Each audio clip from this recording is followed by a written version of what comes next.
Remember, for any screencast recording, you can always pause and replay the video to suit your needs. Let's get started. Case study number 2, Where's the Beach?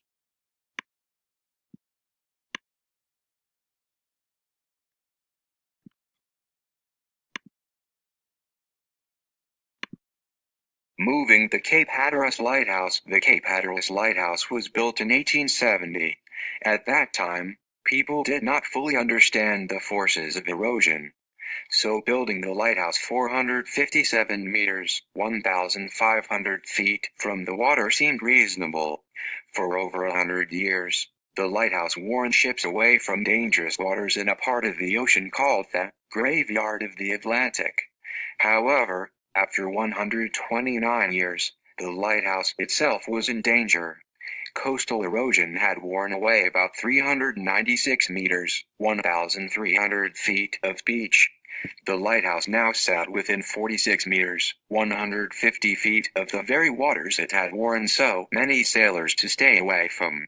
In 1999, the lighthouse was moved 884 meters, 2,900 feet back to save it from falling into the ocean. The Cape Hatteras Lighthouse is located on the outer banks of North Carolina's Barrier Islands. Barrier Islands are found all along the eastern coast of the United States, parallel to the mainland's shoreline, and along many other shorelines around the world.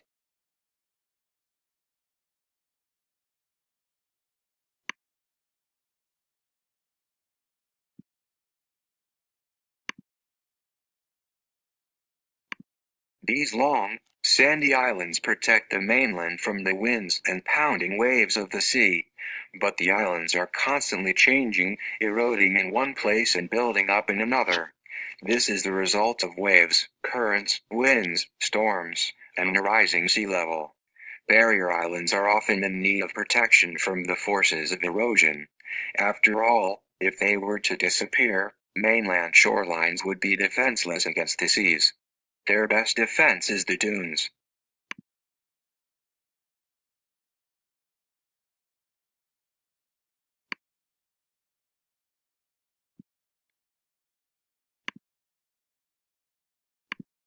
Dunes are anchored in place by the deep roots of dune plants.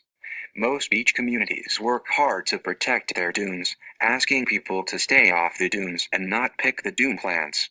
Still, barrier islands are eroding at incredible rates. Because of their beauty and recreational value, barrier islands are popular places to build homes and visit. Often, people build along these beaches without considering erosion. Beach erosion has many causes. Building houses and hotels near the ocean. A rapid rise in average ocean levels. The gradual sinking of coastal land. Efforts to reduce erosion that have not worked and instead have increased erosion. And global warming, which will speed up the rise in sea level. But erosion is not all bad. Without erosion, there would be no beaches, dunes, barrier islands, or bays. Bays are bodies of water found between barrier islands and the mainland. They are productive nurseries for many marine organisms.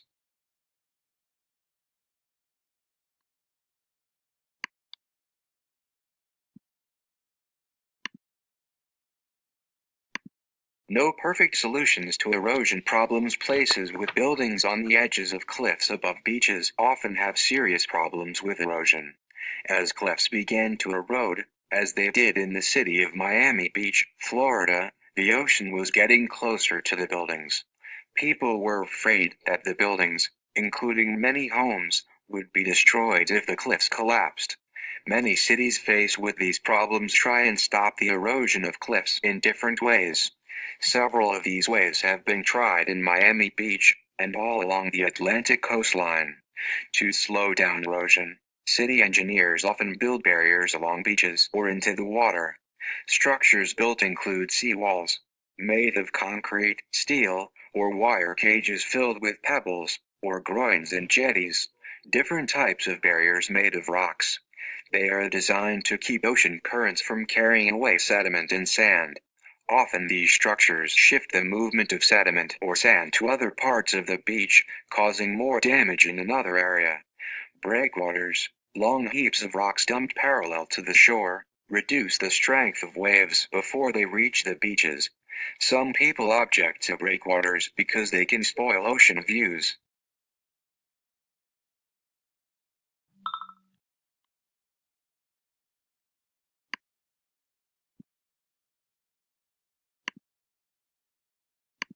Jetties, left, are similar to groins, but are used to keep sand away from shipping channels. This erosion control method helps one area of the beach but hurts another area. Breakwaters, left, are promising solutions to the problem of beach erosion. Some people object to the way breakwaters block views of the ocean.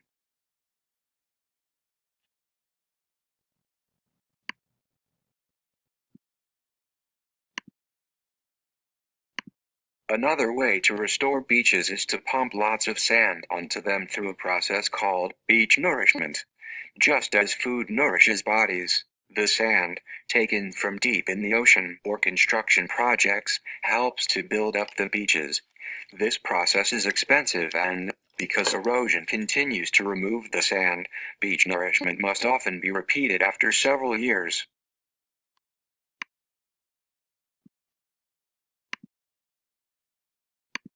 Seawalls, left, made of concrete, rock, steel, or wire cages filled with pebbles, are built in many places to slow down the effects of erosion. Use this reading and the screencast to help you answer your worksheet.